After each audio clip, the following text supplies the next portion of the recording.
All right. So the music isn't working, but we are live. All right. Hey, Hey, outstanding. hey.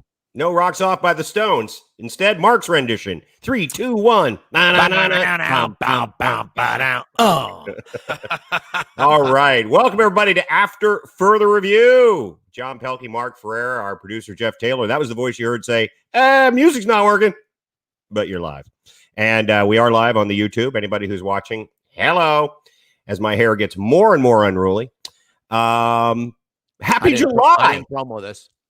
What's that? You didn't well, don't. That's okay, Mark. It's all right. Don't start. I'm sure both of us will do much worse things throughout this show than not having promoted it. But happy July to everybody. It's my favorite month. It is, of course, it is, because it's your birthday month and your wife's birthday month, and we already have a celebratory post aimed in your direction, John Pelkey. Wow, I have not seen the celebratory post. Jeff will put it up on the big screen shortly. There it is. Hey, Look Tom at that. Marino. All right. Very nice, Tom. Well, thank you so very much. I appreciate it. Yes, tomorrow I turn, well, that's none of your fucking business, to be quite frank to any of you, how old I am at this point. You can all guess. You're still in your mid-50s. I am. Technically, you're still in your mid-50s. Yes, I peaked in the mid-50s, frankly. I've hit the peak of mid-50 and I'm headed down on the downside. But that's okay. I'm happy. I'm not as happy as Bobby Bonilla is today because once again, decade after he played his last game for the New York Mets, they're going to pay him over $1 million today. And that's something we'll talk about in our potpourri segment. But first of all, for you guys, what's happening? Anything you want to share with me before we dive in to the hardcore statistical analysis that is After Further Review? Yeah, before we break down the upside, inside the up, down, low. Before we break all that down, I'm still in Vermont. Went to New Hampshire yesterday just to get another clearly live free or die, and really the whole time I've been thinking about the live free or die was always you better live free or you'll die. That's what I explained in the last show, and Jeff was very poignantly, very, very soberly said, Mark, I think it's about people that would rather live free or die. It's the Patrick Henry thing, give me liberty or give me death. It's that kind of thing. And that's what all my kids said that as we were going there.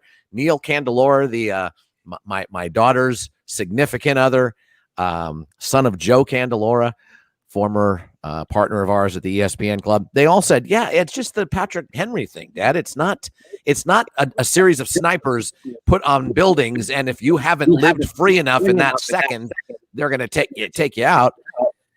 But we had a great time. It's a lovely state. That's what they told you. That's what they told you. That's what they passed along to you. Okay. Yeah. In the days of fake news, hopefully they are not wrong. And Trump wasn't briefed. So please continue.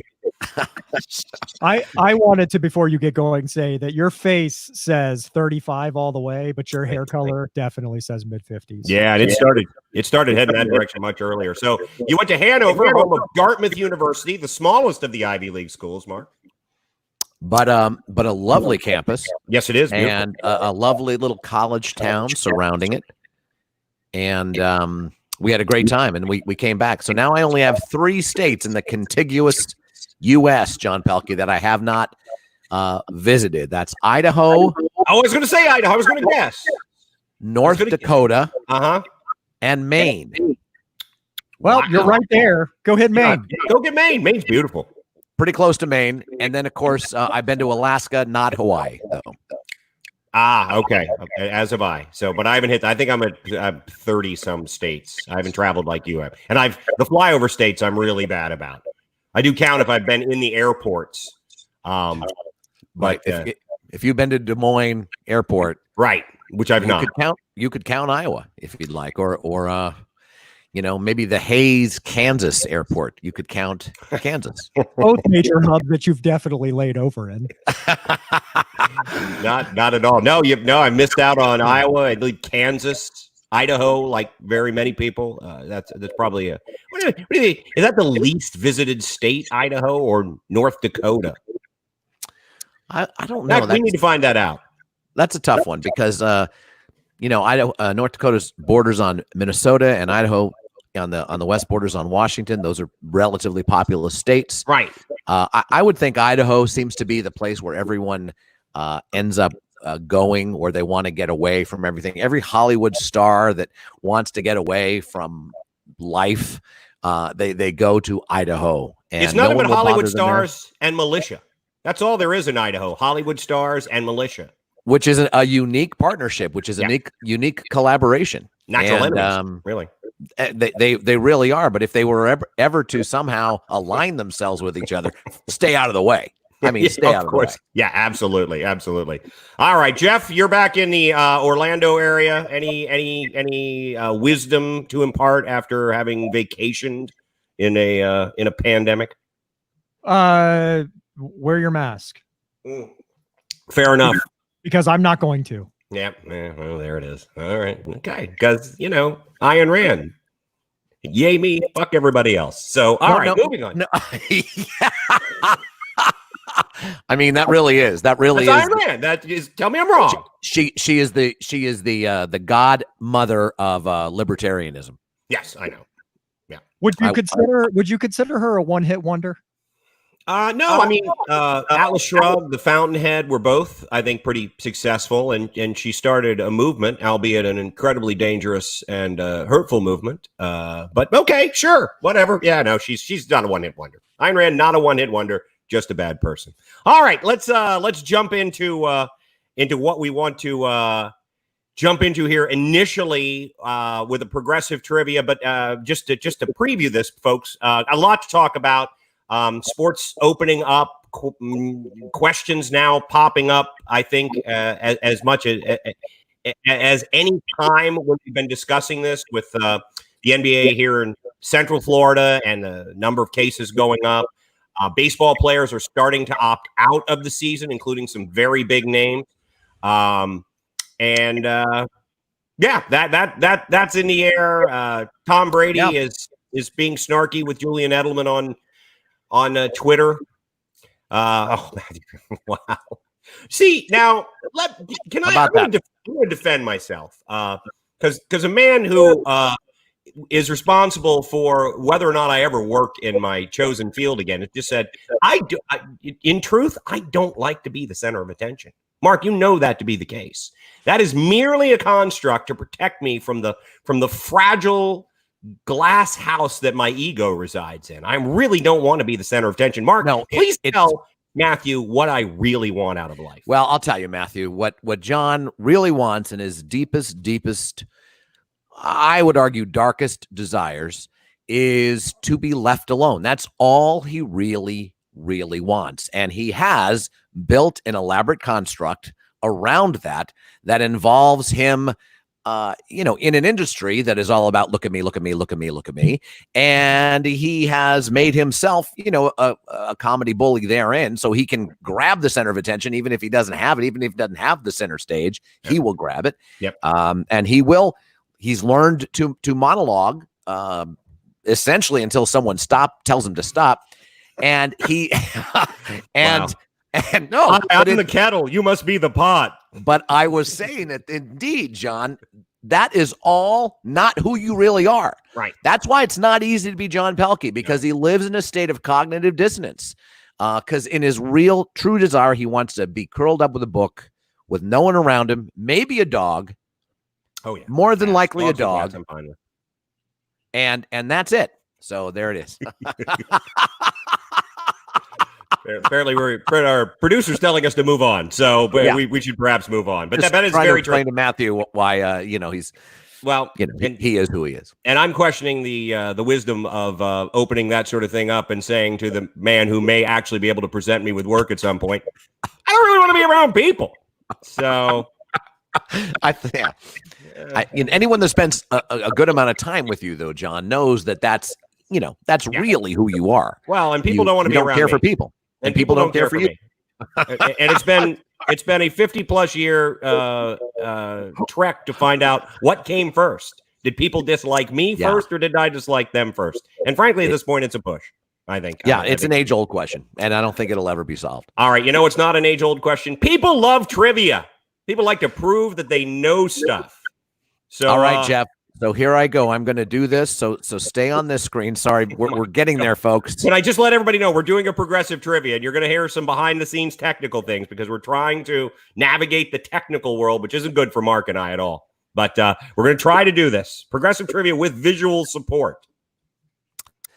All right, so here it is. Look at this. Looking for a Major League Baseball player. Okay, now watch the screen, John. You got to watch the screen. All right, watching. First, there's that. Oh my gosh, it's a slide. Then with our there's picture. that. Oh, it's flying in. And look at this. See, look at that. I figured all that out. All right. All right, here we go. I played 16 years in Major League Baseball.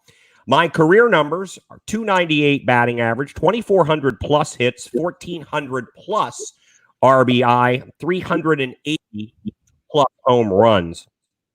Played with Tim McCarver and Juan Marichal. Thought you'd enjoy that. Wow. Thought you'd enjoy the McCarver-Marichal joke. Excuse me, clue. It's not a joke, it's a clue. But if you think it's going to help you figure out who this guy is, then it is a joke. Trust me, that's a throw-off, as they always are. But it always brings up good conversation. Finally, finished top 5 in MVP voting 6 times. Yeah, that's significant. No doubt about it. Very significant. Terrific ball player. Again, looking for a Major League Baseball player, past and present. One more time quickly. 16 seasons in the majors, career 298, batting average 2,400 plus hits, 380 plus home runs, 1,400 plus RBI. Played with Tim McCarver and speaking of people who like a monologue, and Juan Marichal, and finished in the top 5 for MVP 6 times. All right, let's jump into the discussion. And I think all frivolity aside, I think yesterday I had maybe one of the saddest moments that I've had throughout this pandemic that involves sports, and that is when baseball announced that minor league baseball is done. There will be no minor league baseball this year. It's sad on so many accounts. It's how many jobs, thousands of in minor league baseball. I think 176 teams in the minor leagues spread over 15 leagues, Mark. Yeah. But it also is going to spell the end for some of these teams. Baseball has a rule. I believe the minimum number of minor league teams, and Lenny, it is not Will Clark. The minimum number sits at 160 right now. As I mentioned, I believe there are 176 teams. They've already talked about dropping that to a minimum of 120 because there are already teams that were struggling. This is going to hurt more teams, Mark, and I think it really, really it's really going to be detrimental to baseball moving forward. Well, as they mentioned to players, to fans, to everyone that is reading their news yesterday, the announcement, they make all of their money via the gate. Right. They didn't have a choice in this. They don't make television revenue. They don't have multiple platforms where people are watching their games and paying money for those subscription services or whatever it is. It's all gate. And if there's no one coming, then that's it. Now, on the macro level, you wonder why some of these teams can't just kind of float them during this particular time. But it doesn't really work that way. And I think a lot of these teams are pretty strapped. They don't. It's in the world of high finance, in the world of billionaires, oftentimes a lot of their assets are highly leveraged. And if there's not a continual cash flow, they just chuck them. Yeah. And a minor league, I don't know what baseball is going to do if it's really a serious problem and say half of the teams go away or even a third of the teams go away. But they were in a rock and a hard place. If you don't have people, you don't have a minor league team. And they've talked about it as well, depending on the situation with the vaccine. And again, we have to always throw these caveats out there. They're talking about the 2021 season in minor league baseball being something that they're concerned about, because if there isn't a vaccine in place, people will still be reticent to go out and get together in groups. And I think, minor league baseball is, to me, minor league hockey as well. Those are two of your most economical sports experiences. And I think for bang for your buck, you get a lot of bang for your buck when you go to minor league games. And it would be a shame to see those go away. And because there are areas of the country, Mark, where minor league baseball is a big deal. Yeah. And towns that, that rely on those teams economically, that's a major attraction in the town, if you will. So it's the ramifications economically of this thing I don't think are going to really be felt or understood for a long, long time. They're probably felt now in many, many ways, but in terms of the levels and the different streams and strata that this thing affects, it's not going to be fully understood for a long, long time. If there's 20 million people out of work, 40 million people out of work, whatever it ends up being, we'll find out what those numbers are in a few days. That doesn't begin to tell the story of what's happening because of this thing. And entire industries that are being cut off at the knees, including, oh, by the way, ours, John Pell. Yeah, absolutely. It's like you said, I don't think the ramifications will be felt for a while because, I saw some comments on stories about this where people said, well, maybe this will benefit college baseball and guys who would have otherwise, there'll be fewer there'll be less money in the minor leagues. There'll be fewer teams, clearly. But the problem with that is, Mark, college baseball is essentially a non-revenue producing sport. And we've already seen universities shut down non-revenue sports. I think, and I don't want to get it wrong, but I'm going to go out on a limb. I think it was the University of Cincinnati that did away with their soccer program earlier. Back late March, early April, or May at the latest. But these baseball programs in college, you don't have, it's not like football where everybody on that field is on full scholarship. They have partial scholarships for a lot of those guys. There are usually only a handful of guys on any team on a full scholarship. A lot of them are just getting grant and aid money that they have to pay back. So it's not as if all of a sudden guys who would have gone and played single A in Ottumwa, Iowa, which is my favorite small town of all time, right, or Riley's hometown from MASH.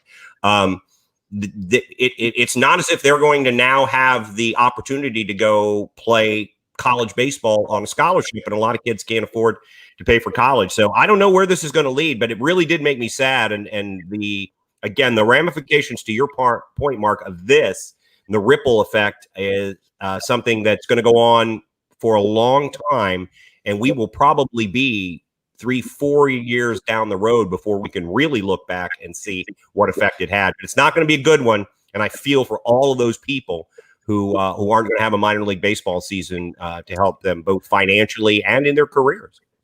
Joe Connolly has written to us right now saying, with the minor leagues shutting down, is Major League Baseball going to expand rosters? And I know all that was talked about in terms of what's happening with the 60-game season, but I don't know officially if they've said yes or no to that at this point. I believe there's like an active 60-player thing going on, pool that they can draw from. I will fully admit I haven't had taken the time to dive into the Dickens book of rules that they put together for this 60-game season, but I think there is somewhat of an expansion of rosters, but really that's helping out maybe a few AA guys, some AAA guys. For the most part, the majority of players that populate the minor leagues are not going to benefit from that. It looks like it's 30. It's 30 to start the season. 30 players, and right. then then it actually shrinks, believe it or not, to 26. I thought they had to give I thought they had to give like a 60-player pool that they were going to be drawing from, and then they were only allowed to. There was a certain amount. I wasn't insinuating that 60 were available all the time, but that they then had just a pool to draw from because there's not going to be a minor league, and it wasn't. Surprising. There's the 60-day pool, and 30 players can be active as of the beginning of the season. So they can activate 30, which is more than they normally do in a normal season. They can do that, and then they have to activate. They have to eventually shrink those players that are activated. All right. Not surprisingly, I misread it. down to 26. No, I think you read it right. I think it's 60. There is a pool that they can choose from, but it's 30 that they can activate. Okay. They can't activate all 60. All right. It is. Yeah, it is. Okay. It is very, very confusing, but they have expanded that. I wanted to ask one more question, and I was going to fold this into potpourri, but let's go ahead and stay with it now. One of the things that I was wondering, as we've seen that there are some major league players of note who have decided not to play. There's also the issue in my mind of a couple of Nationals players, right? Yep. Yeah, absolutely. Well, you don't repeat, No. so why not take the season off? Just enjoy. Yeah, gosh. Yeah. Guess they have a little Buster Posey in them. Is it maybe that's I don't know. I'm just wondering. No, not at all. They're not afraid of contact in the middle of the game. It's just a virus. No, they're afraid of a virus. I'm wondering how many teams barely touches people of their age and fitness level. I'm wondering how many teams do you think towards the last 15 games of the season, teams that are clearly not playoff bound, how many of those teams do you think might dip down into their minor league pool and get some guys some playing time? I don't think that missing out on those last 15 games, I think there are a lot of veterans that might be up for that if their team's not going to move on to the playoffs, unless it involves some sort of monetary issues as far as, and I don't know how you're going to do this for this 60-game season, but if they've set up marks that they have to hit for incentives and stuff like that. But I was just thinking some of these teams the last 15 games, you may see a lot of guys that you've not seen before. So what you're saying is, as opposed to just making it a 40-man roster like they do in September in a normal season, they're going to take the 26 players that they're allowed to have after the first month activated, and they're just going to, out of that 60-player pool, shuffle in people that minor leaguers, and just let the major leaguers go by the wayside. And I'm not sure the union would have too much of a problem with that, in the sense I don't think they would.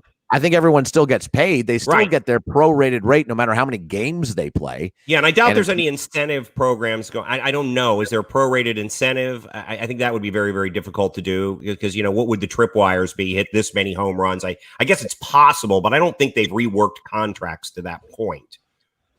I don't know. It's just it's like everything else in this damn thing. It's pure speculation. But I think that's a very interesting point. If they're already out of it after game 30, which I'm sure a lot of teams may very well be, why not? Why not start experimenting with and giving some of your younger guys some Major League Baseball playing experience that they normally necessarily wouldn't have had. They may have been on a 40-man roster in September, but they wouldn't have had a chance to play every day, if you will. And what the heck? I think I like that idea. And hopefully there's some innovative kind of thinking like what you're doing right now, John Pelkey, out there amongst some of the Major League Baseball organizations. First of all, we just got a Fred Lynn guess is incorrect, but we have had the correct guess for our progressive trivia. How about that? Tom Marino hit it. Now again,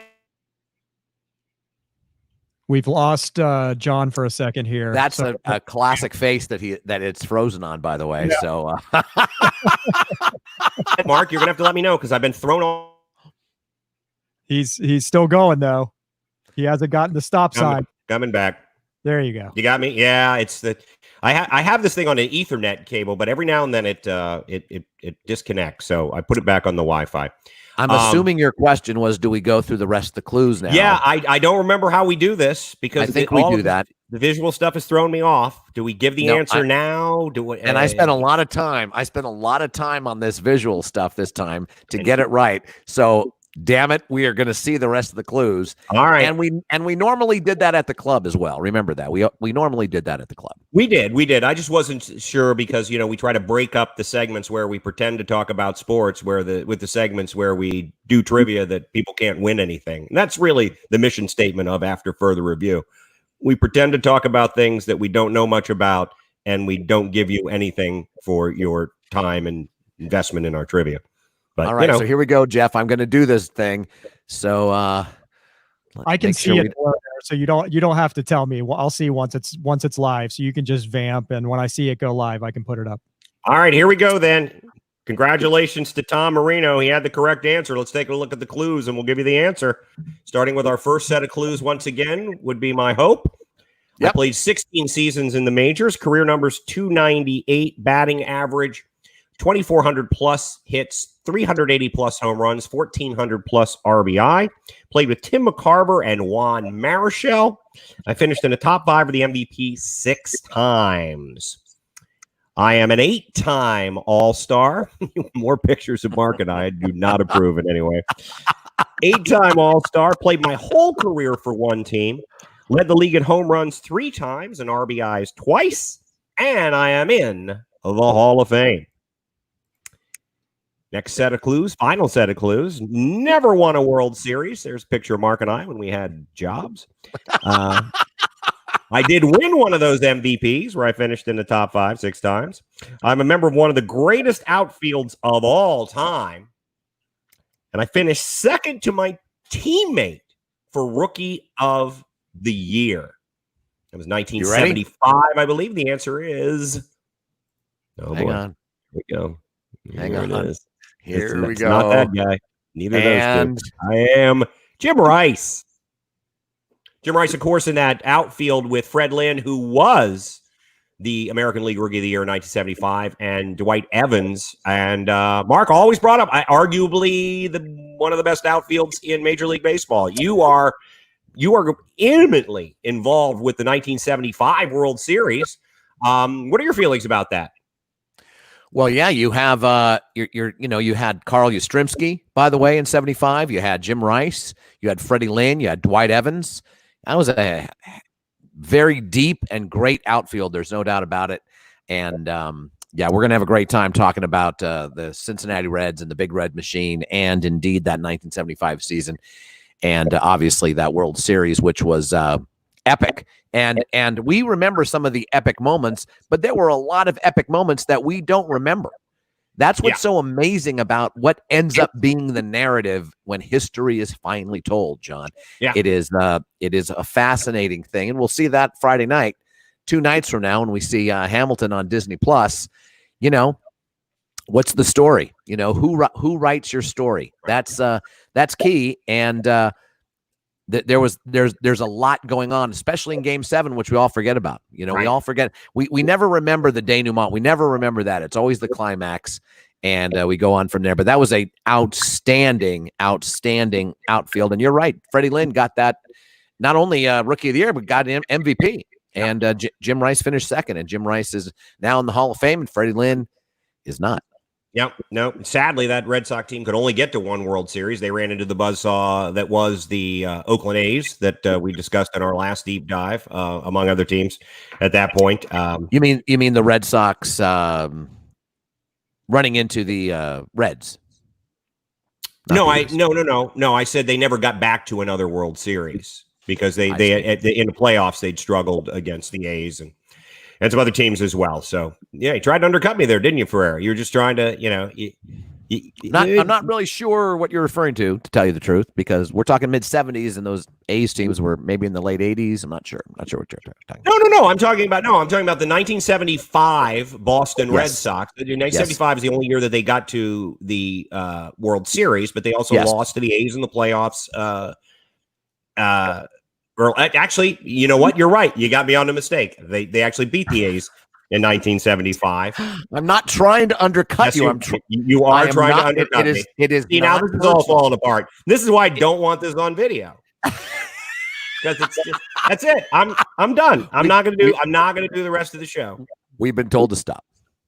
Well, I don't care. I don't have to listen to anybody. Listen, my name on this show. Do what I want. I promise it wasn't personal, Johnny. In any case, I do, and I'm sorry if it looked like I undercut you. If you took it that I undercut you, I do apologize for that.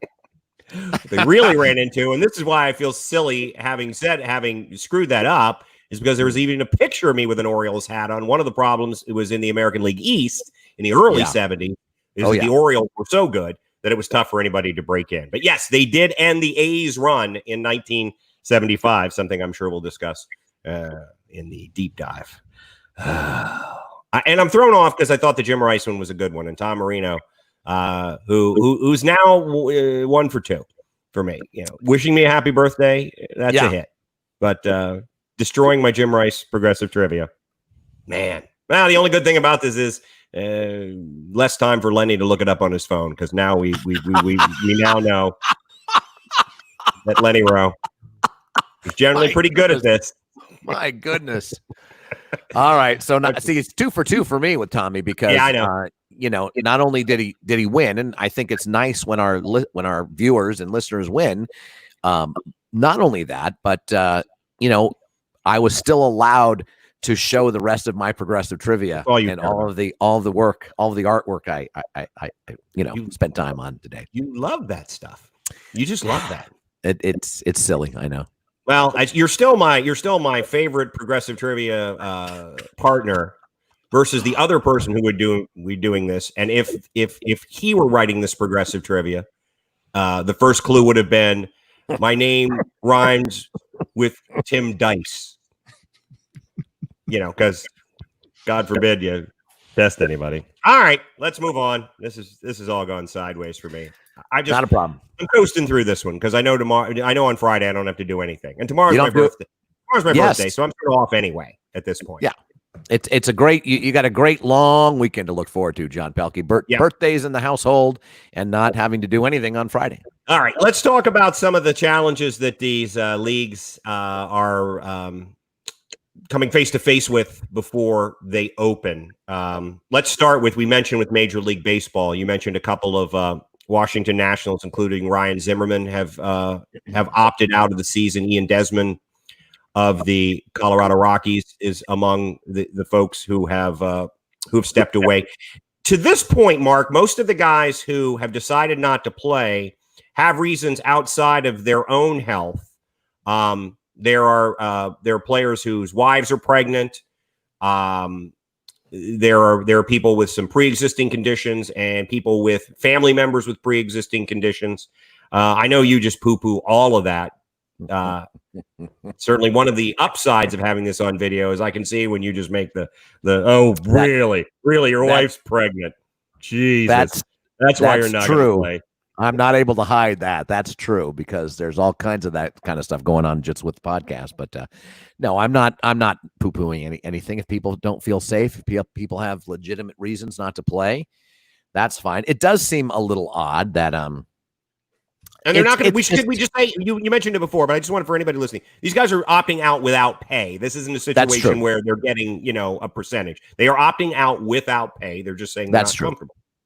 Yeah, they're not comfortable. And what it is if it's not their personal health, it's just, normally when your wife is pregnant, that's no reason to not play an entire season. Maybe it is when she's giving birth, you miss a few games. But, if she's pregnant, by herself in the middle of a pandemic, that's a little disconcerting for people. And I understand that. People don't know how to react. People are erring on the side of caution. At least most people are erring on the side of caution in this thing. And I guess present company accepted. But I think that's understandable. If Ryan Zimmerman's wife is pregnant and it's in the middle of a pandemic and he just wants to be there with her during the middle of this pandemic, then that makes sense. I think all bets are off. I was obviously doing that for fun, but it's, again, John, the ramifications of this thing we have yet to uncover, and we have yet to fully understand what the real ramifications are of this thing in terms of the sports world and in terms of many other industries out there. Zimmerman has a 3-month-old child, and his mother also, who I believe lives with them, is very immunocompromised. I read a write-up on it, and it was very compelling that he a guy at the end of his career, he was almost going to be a utility guy. We're losing John again. He's coming back right now. That's why I wanted to keep the Ethernet cable on. So, Zimmerman, to your point, Zimmerman's got a number of things going on that are a problem. But I just wonder if what happens if we get 10, 12% of guys who've decided they don't want to play. Is there in your mind a number where they have to rethink this thing? Because as I was mentioning before, some teams are talking about wanting to have people in the stands, socially distanced. Other teams aren't saying that at this point. Obviously, this virus is peaking in different areas. That will probably change by the end of the month or August. It may be different places. So what do you see? I mean, I know this is an impossible question to ask, but what do you see moving forward? What are the numbers of people who have to opt out before this becomes a huge issue? Well, I think there's a difference between opting out because you're infected and opting out for other reasons. I think if other players, if players at a 10 to 12% clip that you threw out there are not playing because of a variety of reasons and not because they're getting sick or getting infected as a result of starting the season, then I think that has more of a chance of sustaining itself. The sport does. But to Adam Silver's point, if it's 10 to 12% of players that are testing positive because they're on the court together, 10, 15%, they're going to have to relook at the entire season because it's just not going to work, because that 10 to 15% could easily expand. And that is they're not in the business of, infecting a lot of their athletes. So right. And we should point out that the positive tests have run pretty much along the lines of what we're seeing nationwide, the percentages of positive tests. You aren't seeing any more with these guys. But I just think, as this thing continues and is as unpredictable as it is, that you might have more and more guys, and some of these baseball guys, obviously some of them have generational money and they're not really worried about the cash, who just may say it's still too much of a roll of the dice from what we know. Because if you throw in, here's the other thing too, if somebody does test positive, then the people that are around them have to be tested. They have to be isolated. So one player testing positive on a team doesn't necessarily mean that's just one player that's going to have to sit out games. In terms of basketball, that's for sure. Baseball may have a little bit of an easier time with it because they're all outside. They're going to be socially distant. They're going to be sitting in the stands and in the dugout. They're, on the field. They're not necessarily running into each other. It'll be really fun to see how close first basemen hold the runners on. You know what I mean? Maybe they just, kind of bend those rules and say, yeah, just don't steal. Come on now. I'm not going to hold you on first base because I don't want to get close. You have a 6-foot base. You have to 6-foot base, and you have to have your foot on it at all times on either end of the 6-foot base. But contact sports like the NFL, like hockey, like the NBA, that's going to be a big difference, especially with the NBA and to some degree hockey. Obviously, they're indoor sports as well. So, yeah, you're right. There are so many questions, and it's so interesting that if we were to do a USA Today pie graph on this thing, on terms of our hopefulness and our willingness and our, where we stood percentage-wise in terms of what's going to happen, it's gone like this. It's up, it's down, it's up, it's down. Last week we were saying, okay, yeah, there's more cases, but maybe that means, there'll be less deaths, less hospitalizations, the mortality rate's gone down. Maybe we can live with this thing. A week later, it's like, who knows? It keeps going up. Hospitalizations are going up. And now, what we thought was a lock at Disney with the NBA is not necessarily a lock. And it's a roller coaster that, you have to be pretty well equipped emotionally to deal with because, or just you've learned in your life to never have any hopes or expectations and therefore nothing. Good place to live, frankly. Yeah, it is. Actually, it is. It's a pretty good place. And then you can just go, okay, all right. Well, I wasn't attached to that hope. I even think with baseball, though, the idea, yes, guys aren't in as close contact, but people are going to be close to one another on the field. Everybody's going to be close to the catcher. Everybody has to come up to bat, pitchers notwithstanding. I mean, you will have meetings at the mound unless they're allowing them to take their phones out there and they're just going to call each other from their positions to discuss things. So if you have a positive test, again, the people are out there going, what if, may affect more than that. And if it's 3 or 4 games, you're talking large percentages of these seasons. And in the NBA, you're talking playoff games. So it's certainly it's problematic. And I think Adam Silver, who again, I think we both done a really terrific job, is I appreciate his honesty in admitting when he was asked, so is it full steam ahead no matter what to Orlando? And he basically said, no, you can't do anything full steam ahead no matter what happens. in this situation. Yeah, you have to be fluid. You have to be fungible, because otherwise you set yourself up for disaster, frankly. Dexterous, as you said. Thank you. Dexterous, very facile and dexterous and agile. And that's what they have. And that's what they have to be. And that's what they will be. And that's what Adam Sandler. That's Interesting. What Adam Sandler said. News in today. Shocker in the National Basketball Association. Yeah, you're right. I don't know what to tell you right now. I will say this with Disney, which is one of our main employers, or certainly was one of our main employers. Used to be. I changed my profile. Worked for the Walt Disney Company. That's what it. There it is. They were smart in sort of waiting a month, waiting to see how Universal did it. And Universal didn't get the kind of attendance that they thought they would, and they've projected that it's going to be low for a while, which is why, unfortunately, they had those layoffs.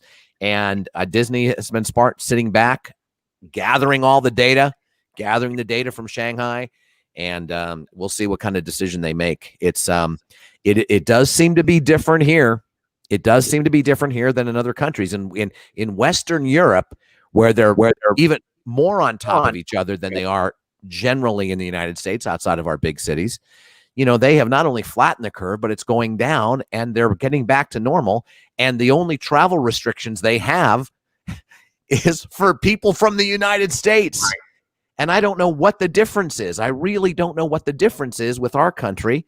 And Brazil's also going through it, but obviously Asia has gotten some sort of handle on it. Western Europe, which was a mess, which was an absolute mess, has gotten some sort of handle on it. They're playing sports.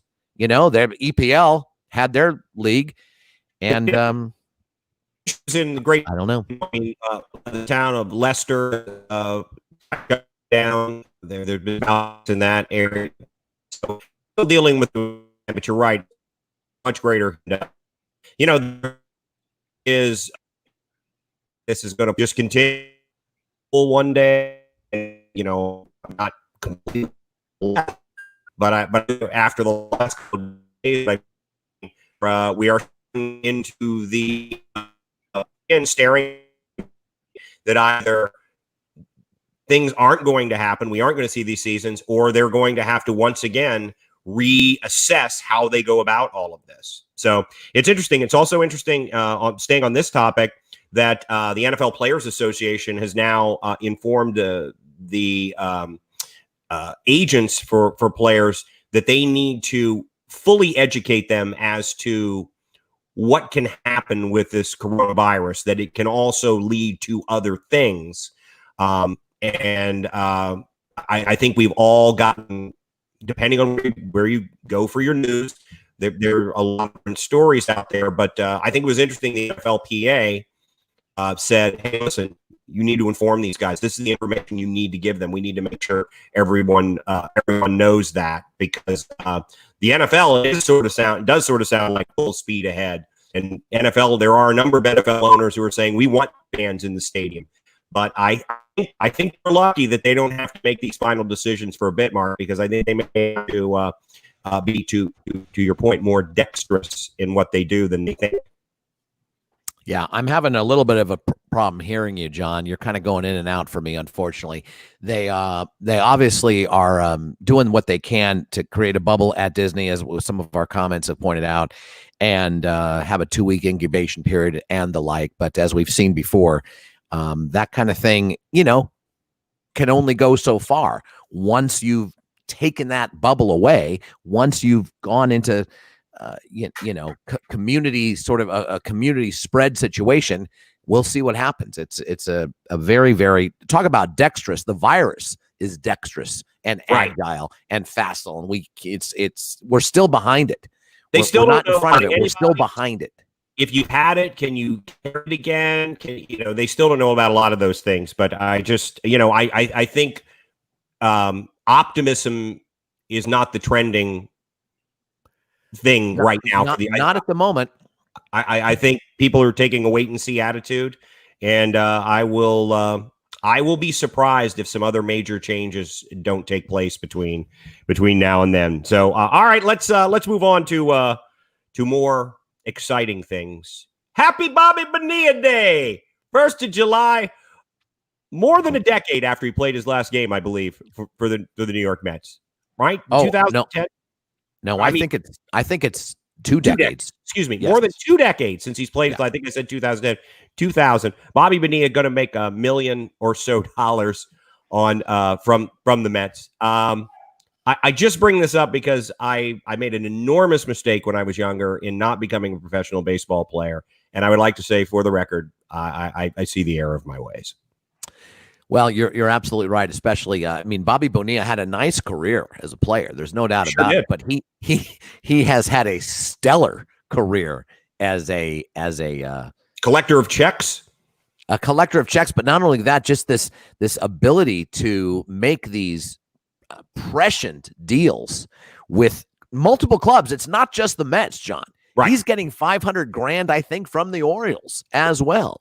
And so he's making $1.5 million basically until he's 72 every single year. And the one where it started with him with the Mets, and it's because there was one other trade. I think it was maybe Brett Saberhagen or someone else had done one of these things prior to that. But at the time, the Mets didn't want to pay, didn't want to just buy out his less than $6 million contract.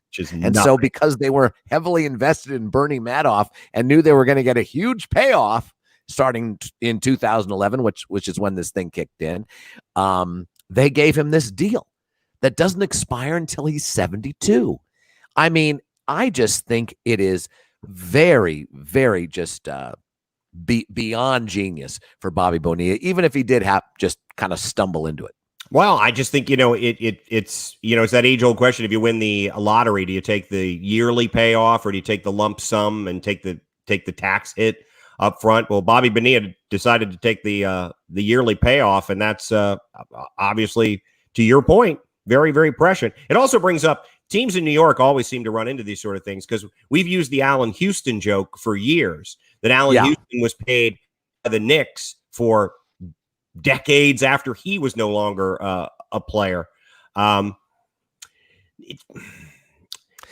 Ramirez is collecting $24 million from the Red Sox that will be paid through 2026. Brett Saberhagen was the first guy to do this, and Brett Saberhagen still is receiving $250,000 a year from the Mets for 25 years. Those began in 2004, and that was the inspiration for Bobby Bonilla. I think it's just the Mets because that other $500,000 is sort of a shared one with the Mets and the Orioles. To your point yesterday, John, the Mets. It's not like they represent all teams that really worry about the narrative and the PR that the fans are going to see. No. They're just the Mets, and they make bad decision after bad decision. Although Bobby Bonilla wouldn't agree with that, and neither would Brett Saberhagen. Yeah, I tell you, I would. That's the team I think I would least like to be a general manager of, the New York Mets. Yeah. Because you're up against the most recognized sports entity arguably in the United States. I mean, the New York Yankees have the most storied pro sports legacy. I think everyone would agree with that, without a doubt. So you're the bastard stepchild there to start with, and then your brain trust is only one of those two words. It's a trust, but boy, the Wilpon family. Full disclosure, went to college with one of them Wilpons. Good guy, but. Which college? The University of Florida. One of the Wilpons was a student there when I was there, and was friends with friends of mine. I was friends with all these sports broadcasters. I really, my roommates, a couple of them were in broadcasting. I was not. The odd thing about all of that is the only one that's doing anything even remotely broadcast wise right now is me. Yeah. The one guy who did not do that. But the Mets, that's a really good question for down the line. What team would you most like to not run? And it's interesting because it's the Mets. When New York had 3 teams, New York, the Yankees were still the most storied franchise in all of sports in the United States, even back in the 50s, especially in the 50s and in the 60s. Actually, I should say 40s and 30s and so forth. But you could kind of spread the wealth a little bit. It was between the Giants and the Dodgers, and they had a good enough rivalry that you wouldn't, you just went out on an island by yourself trying to compete with this monolith. So I do feel bad for the Mets in that sense. They don't at least have a little partner that they can bounce all of the grief and all of the angst off of. They have to absorb it all of themselves. And so on that level, I feel bad for him. And I've always had a bit of a soft spot for the New York Mets, believe it or not. I moved there in 82. They were atrocious. George Foster was playing out the string for them, who is featured prominently, by the way, in the Big Red Machine deep dive on Friday. And they were horrible. And then they get Davey Johnson in there in 84 and Dwight Gooden and Darryl Strawberry. And that, I loved that story and I loved that team. I have a soft spot for them, but I know most people don't. Most people don't. No, and but it's funny too. If you think about the Mets, they've actually been in a certain respect when they first became a team. 1960, lose me, but they horrible. The horrible. The out. I feel strongly that what we're losing here is probably the best argument and the best information of all time. So I'm listening intently because I know there's got to be some great nuggets, but it's going to be a terrible. There's that I'm saying that. Hopefully, John, when you come back, you can remember everything you've just said, because yes, we're waiting with bated breath about this. The defense of the New York baseball Mets. Am I back? Have me back? Not entirely. No. No, we're just getting bits and pieces from John Pelkey, who ironically is connected via the Ethernet in a town that has plenty of Wi-Fi coverage, even if he doesn't have the Ethernet. Plenty of coverage. I'm in the mountains of Vermont, and everything seems to be fine here. So maybe it's my connection, Jeff, that is somehow affecting John's. Is that possible? No, it's not. It's we're all directly connected to. I'd love to blame you, but we're directly connected to StreamYard, so it's each of us on our own little island. So it's definitely John. He could potentially turn his video off, which may use less bandwidth, and then we would get to hear these salient points. And and not only that, but he would be a lot more comfortable without having to have a camera on him. But I do want to ask you, in terms of what John was saying about that optimism isn't at a premium right now for the sports world. What do you feel? It was a bit of a bubble check. Are you optimistic about the NHL, NBA, NFL, MLB? I am optimistic about it. I do understand the players themselves that feel they don't feel comfortable playing. But what my optimistic side, my glass half full side of that is, I think we're going to get to see a lot of these prospects that maybe never would have gotten a chance, especially on teams that have depth at their position. Maybe they get the opportunity. And I mean, have you, in all of history, Juan Soto, I think, is a good example of this. A guy breaks his leg, a position opens up, and bam, Juan Soto gets an opportunity, and he's a phenom now. How many of those guys don't get that shot because the guys stay healthy? This is an opportunity for a lot of kids who will want to play regardless of the younger guys in great shape, probably less likely to have families with kids at home. They're going to get an opportunity to play. So a glass half full in hockey, baseball, basketball, less of a case because they don't have as much of a minor league system set up to have these guys sitting there waiting for their opportunity. But I'm optimistic that we'll get these seasons. They're going to play. It may not be the same guys we're used to seeing. It may not be the guys that we want to necessarily see, but there could be some great stories that come out of this, guys that get an opportunity and take advantage of it. I think that's a very good point. What about the National Football League? What do you think of that? Are you optimistic about them having a normal full season, if you will? I am. I'm optimistic that by the time they roll everything out, I think they're going to have to roll out a little bit less normal than usual. but I'm optimistic that we'll at least have a handle of what we need to do going forward to make people safe. So if it is a social distancing, every fourth seat has a person in it. Families can come together and sit together. People that come together can sit together.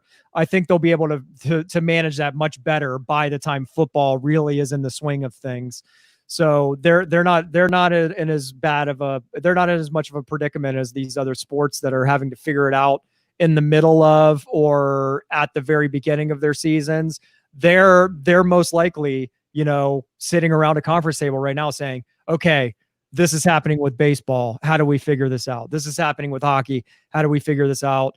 And also they're an outside sport. So you're very few of those teams are playing in an indoor facility. Even the indoor facilities that they are playing in are massive. It's like being outside.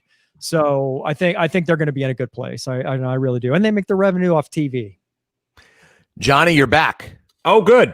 I can't tell because when you said I was gone, I could still see me. Every now and then, everything would drop out. But so I have no idea what's happening, and I'd like to apologize to everyone. I feel bad because when I tried on the Ethernet cable, not working at all right now, and when I'm on Wi-Fi, apparently I'm dropping out from time to time. So you were making a very prescient, poignant. Well, I was going to say, the Mets, soft spot for the Mets, when the Mets first became an expansion team in 1960, I mean, they were as bad a team as ever played in Major League Baseball. They outdrew the Yankees at that point, who were still winning World Series. So I think there was a great deal of affection for the Mets very early on from a lot of, because there were a lot of Yankee haters in New York. Fans of the Giants and the Dodgers hated the Yankees because they were there every year, and they could, barely. Brooklyn wins one. I think the Giants may have won a series. They were the little kids on the block, and their fans felt it from Yankee fans. So there was a lot of affection towards them. But somewhere after they were given, and this is my thing, Mark. This is why I've always said, Miami Dolphin fans are always, oh my God, why has it been since the Nixon administration? And I always say, you got the perfect season. But there's a price to pay for that. You'll never, ever win another championship again in your lifetime. So until everyone who can remember that, and hopefully there aren't too many Olivia de Havillands out there who turned 104 today. Hopefully. About that. Yeah, about no that. doubt. Hopefully. We should get her on the show and ask her about Gone with a Win. We really should. Generally about... Were you uncomfortable with... Or just that's just the era with which you lived. I mean, honestly, you profited from this. Does it make you feel dirty? Does it? Just answer the question, Olivia. That is your name. Answer the question. Answer the question. But with the Mets, it's like, okay, we're gonna give you the '69 Miracle Mets when you beat them, a highly superior baseball team, and we're gonna give you '86. And the most dramatic World Series victory against, the perennial also rans that were the Boston Red Sox. But you're going to get the rest of the Mets as well. You're going to get Bobby in the dugout with the fake mustache. You're still paying Bobby Bonilla and Brett Saberhagen, both of whom I believe passed away years ago and still get paid by the Mets. Actually, neither of those guys are gone. So I think it's my whole thing, Mark. You can't have everything. No, I know you're very, you're very fair-minded, very justice-minded when it comes to that. It's your 100 blocks theory as well with individuals. Everyone gets 100 blocks. For the most part, everyone gets 100 blocks if you're 100 building blocks. A relatively healthy person, and it's just where they sit. So someone who's a genius in one level may have 80 blocks on that part of their brain. But the rest of the way they live their life, they only have 20 blocks to use. So they're not necessarily a very balanced person. And then the most balanced, healthy people we know out there aren't necessarily, superlative in any one thing. So same principle applies with sports franchises. And then, of course, the real question, it begs this question, John, with the New York Yankees. With the New York Yankees, who have won 27 world championships, if I'm not mistaken. What is that payment? What is that? Straight to hell. Straight to hell. Oh, so this Do not goes pass beyond. go. This Do goes not beyond. just right to hell. Just Okay. immediately, final breath, lake of fire. That's it. I mean, it's just there's no white light at the end of the tunnel. Sure, no purgatory to kind of earn your way out of it. There's no river Styx. It's just see the hospital room of your demise, and then lake of fire. That's it. There's not even a transition period. No! There's not even. It doesn't even go black. It goes immediately to lake of fire. No, it's just like oh, I can see the light. It's not a light, it's a lake of fire, and then that's it. You're gone. So that's it. That's that's the only way I can see it, because I mean they've been given way too much. Yeah, because your theory kind of breaks down. I mean, it's the exception to the rule, clearly, but still, it's a major exception. Bad. You think that's bad? What are Boston sports fans in for? Well, maybe they prepaid their punishment. Well, but some of the younger ones, the ones who came around, in time for, let's say, at least for like the oldest would be the kind for Larry Bird and all of that, Or I would say kids, because really we've agreed that when you're 10 years old, that's the optimum time to be a sports fan, certainly to be a baseball fan, 10 years old. So kids that were born in 1994 and above have all they can remember in their sports viewing awareness or sports following awareness is just massive, massive success. I'd say 91. I'd say 91 because I'd go because of the Patriots. You're right. Good call. Good call. Yeah. So, so people that are 30 and below. So what's lake of fire? I mean, what's the next step? The Yankees fans are standing on their shoulders as they're below the water in the lake of fire. Oh, that'd be the ultimate. That'd be the ultimate. Hi, everyone. Welcome to the Lake of Fire. I'm Satan. How are you? Nice to have you here. As you can see, those over here in the Lake of Fire with just keeping their chin above the surface, those are New York Yankee fans. Some good news for them today. Nice to see you, Boston sports fans. They'll be standing on your shoulders from now on. Yes, you in the back. That's right. You'll be crawling into the Lake of Fire, and the Yankee fans will be climbing on your back. Now, I don't understand. It seems like the Yankee fans have a lot more to pay for. Again, what have you done for me lately? Raise your hand if you want to say something, sir. All right, I'm raising my hand. I'd just like to ask. I would think that just we've got 6 Super Bowls, we've got 3 World Series. That's just 9. Don't ever question my decisions. Sorry. Every now and then, old Satan comes through. I read my Dale Carnegie. I'm trying. I'm working hard. But the whole thing is, sir, and what is your name? And my name. So I'm from Worcester. Yeah. The number of things that your family didn't find out about before you passed. It's going to be rough for them reconciling all of that. But let me just answer it this way. Certainly, Yankee fans did experience a lot of success, more success really than Red Sox fans. But when you take the totality of the Celtics, the Bruins, the Patriots, and the Red Sox, there was a lot of success there in a very short period of time. So we're not saying that they're gonna be standing on your shoulders for eternity. I mean, you're gonna be here for eternity. But for now, we're gonna let them. We're gonna call this this will be like the early 70s for the Yankees. They're gonna get a little bit of they're gonna get a little relief for the early 70s periods, and maybe through the 80s actually, because those weren't good times for them. No, and perhaps even in the 2010s, the first decade they didn't win a world championship since the 1910s. So the Yankees, maybe they have something going for them. But you're saying it's only people that were born in 1991 or since.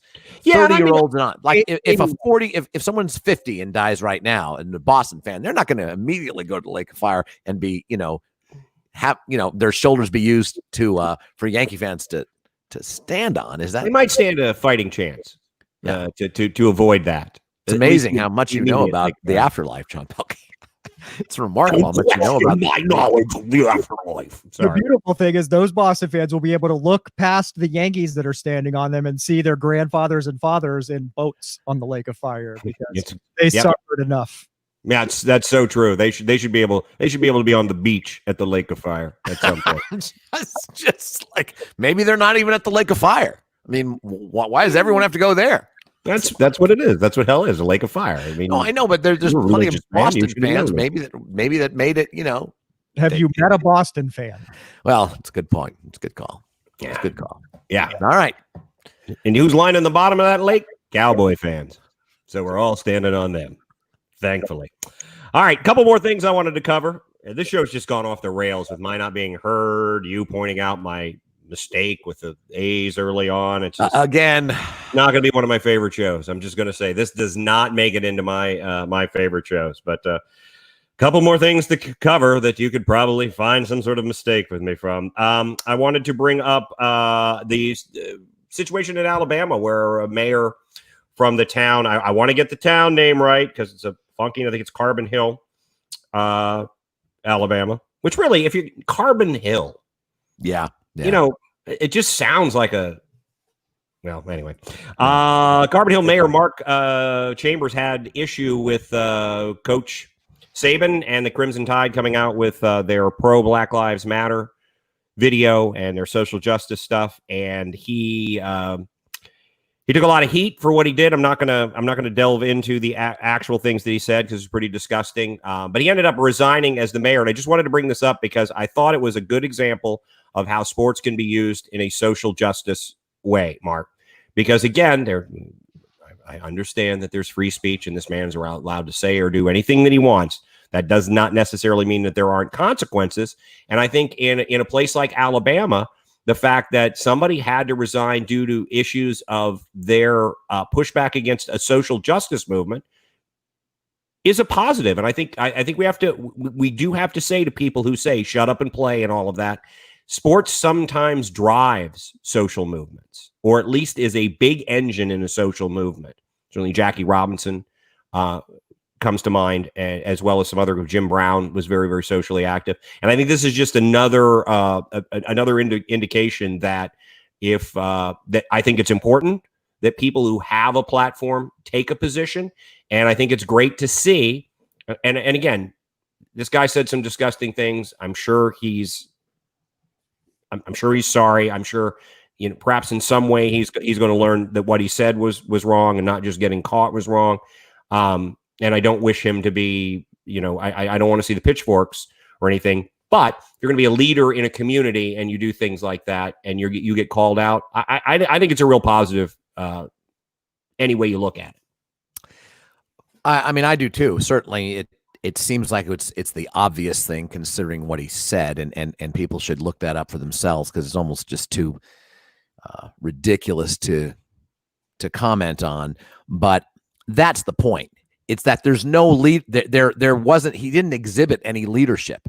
Right. What leadership does is take the situation, acknowledge how important the social movement is, acknowledge the importance and the disgusting act that was committed to launch this social movement, and also say, like Keisha Lance Bottoms in Atlanta, also, let's keep a lid on some of this. Let's keep it to protest. Let's cut down on some of the violence. And I'm quoting her because I don't want to be that typical white guy saying what should happen and what shouldn't happen.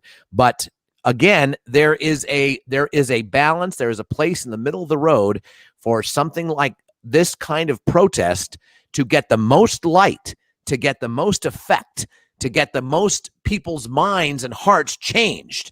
And you don't do this by calling out it in a way that this guy did, which was despicable. What he said was despicable. It was. That's why I don't want to repeat it. I feel like I need to say it, but just look it up yourself. Right. It wasn't. And I think we've talked about this a lot on this show, is that the three of us may have differing ideas about how problems are solved given our political persuasions. And if this guy had just come out and even complained about, I think there is no right side to the tearing down of statues, but there is an argument to be made to maybe put context on those statues and not tear them down. And there are a lot of issues as to how we should be spending our tax dollars for any of these issues, social issues and stuff. You can argue about all of that, but when you just discount the movement completely and what this guy did and said some really reprehensible things about what should happen to people involved in that movement, I think exposing that, to your point, someone who shouldn't be a leader. They had to have two members of actually the board of that county resigned first, and this guy tried to weather the situation. And I think it's good that he didn't weather the situation. I hope, my fervent hope, because I am a horrible, horrible human being, as we've talked about many, many times, but I do have hope, though maybe not optimism, that people like him can learn from their mistakes, because it just seems like in this situation, you can't look at what that guy wrote and think that that's appropriate in any way, unless that's a pretty deep-seated thing in you. This is the problem, is that it starts from a protest that I would say 80% plus of the country legitimately was behind because of the video they saw of George Floyd. And they were legitimately behind peaceful protests that were saying, this is not good. We seem to have a disproportionate target on our back. And can we talk about this? Can we please bring this up again and not have it be politicized, and not have it be spun, and not have this person's reaction lead to that person's reaction? And all of a sudden now we're talking about something completely different, which is what's happening right now. It's all about whether autonomous zones should exist or not. It's all about, the violence in cities since the, coronavirus restrictions have been lifted a little bit, and how it's much greater than last year. And it's become about, let's get a lid on law and order, and the arguments therein back and forth, as opposed to why it started. And that's how wars, get going. That's right. It's always about something else. It's always about the reaction to the latest, offense that has been out there. It's never about what the initial problem was. And this guy is a perfect example of that. This mayor is a perfect example of that. And I like the idea that they just excise him out. That's it. We're going to continue to look at what Nick Saban and that team did about a video with Black Lives Matter, and celebrate that, and just keep it to that. Excise this guy out. We can have these other discussions, which are very important, about civil unrest and lack of civil unrest, frankly, out there. So, how you address problems of the past that need to be addressed, and all of that sort of thing. I also think it's interesting because there is no, correct me if I'm wrong on this, there is no entity in the state of Alabama that wields more power than the Alabama football program. Oh, yeah. In the state of Alabama? I mean, I really think that carries as much weight as anything. And good for these guys for standing up for what they believe is right, and good for the people that forced this guy out. So hopefully he'll make some better choices. All right, before we get out of here, one more thing I want to talk about, and that is the passing of the great Carl Reiner. I don't think there's any way for people of a certain age, and that age is from birth to Olivia de Havilland's 104 years, who did not come under some of the influence, the comic influence of Carl Reiner, a giant whose first television appearance was in 1948, and his last appearance in film or television was actually a short film in 2019. 71 years. Yeah. 498 IMDb credits for Carl Reiner. He is, television-wise, entertainment-wise, as giant a figure as anyone, I would argue. Yeah, I could say that, and his influence, of course, spans multiple generations as well. Obviously, his son, Rob Reiner, his great friendship with Mel Brooks, all of the stories about your show of shows with Sid Caesar, the Dick Van Dyke Show, and all the movies that Carl Reiner directed. his influence, you're absolutely right. I mean, he was an actor, he was a writer, he was a producer, he was a director, he did it all. And it's of a and he was generation good at all of of it. guys. He was good and groundbreaking in all of it, really. Yeah. And of a generation of folks that were born, in the 20s, a lot of these folks, Mel Brooks included, parents, they're of Jewish heritage, and their parents literally came from Kiev, the Ukraine. It's literally, you can trace it back, and this is, I'm going to say this with just massive admiration, but you can trace it back to those pogroms that were conducted in Russia at the turn of the century. And these families had to endure that kind of thing, get out of there, go to America, and they have kids. And, they're the Mel Brooks and the Carl Reiners of the world out there doing just remarkable, remarkable things. And 98 Carl Reiner years, not enough can be said about this guy. No, and in an era, they came here, their parents came here in an era where the opportunities for Jewish people were limited. Yeah. There were limited opportunities. Great stories about one of the reasons that the heads of the big studios in Hollywood were the Jewish extraction was because it was one of the few businesses where people who were Jewish could move to the top of the ladder, and they created the entertainment industry as we know it. So just, the loss of Carl Reiner years ago, there was I think Entertainment Weekly did involving a lot of people from the entertainment business, actors, producers, directors, studio heads, argued that the Dick Van Dyke Show was perhaps the best sitcom of all time. Yeah. And it would be hard to argue. It would be hard to argue against it because it really, it set a template. And it was, and to this day, you can watch episodes of that and still laugh. And that's not, I think more so, it seems less dated than an I Love Lucy or even some shows that came after. There's no doubt about that. That is a show that truly holds up, that you can watch it right now and say, okay, maybe it's a period piece because it's late 50s, early 60s, and these people all look like they're out of Mad Men or sort of a distant cousin of Mad Men. But the storylines, the interactions, the relationships, the way the show was shot, just phenomenal. And the deftness in which they went from a story that had some stakes in it to some degree to total farce to poignancy, and the actors that shone in that. I mean, you're absolutely right. It's a huge testament. And, Carl Reiner wasn't done when that thing was over. He had another, by the way, 55 years. Yeah, it's just crazy. And you're right about the tentacles that go out. Rob Reiner was married to Penny Marshall, who went on, the Gary Marshall line, Buck Henry, guys who were involved in putting together classic sitcoms. They all owe a debt of gratitude. That's perfect for this show. My pre-birthday show where I get everything wrong. There I did it again. A debt of gratitude. And I have not started drinking. I have not started drinking yet.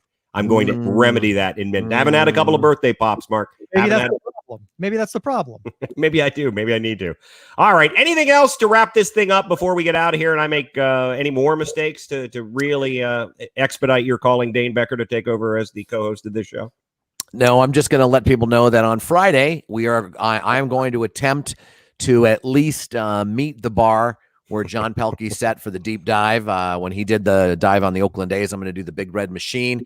Obviously focusing on the years from 1970 to 1979, but really from 70 to 76 when they swept the Yankees, and a focus on 1975. We're going to talk about Cincinnati as a town, as a ball club, kind of the history of what happened to get that conglomeration of people to be there in that certain time of history, and how dominant they really were during that decade, and how fun those personalities were, because it's, every team has a personality, John. It wasn't the Oakland A's. Cincinnati was a buttoned up team. They weren't allowed to have facial hair. Their uniforms were white. I mean, it was professional. Sparky Anderson made comments about the way the A's looked. You never let my team look that way. You never, so they were very much He was the Oakland Raiders versus the Minnesota Vikings in 1976 in the NFL too, where you really had as much as any two teams that you could imagine, the yin and yang, those Reds of the Big Red Machine and the Oakland A's that we dove into a couple of weeks ago. And the personalities with with Pete Rose, with Johnny Bench, Joe Morgan, George Foster, Cesar Geronimo, Tony Perez, Dave Concepcion. It's a fat and Sparky Anderson. Oh, obviously a major character from the get-go. It's going to be a lot of fun. So stay tuned for our deep dive Big Red Machine coming up next episode. I have one question before we get out of here. I think I'm right in this. The Cincinnati Reds are the oldest team in the National League. Am I correct? Well, they were one of the charter teams of the National League in 1876. They were one of the 8 teams. However, to your point, and this is what we'll talk about, this little tease, they were the first professional baseball team. They were the first team to pay all of their players, and that was back in 1869.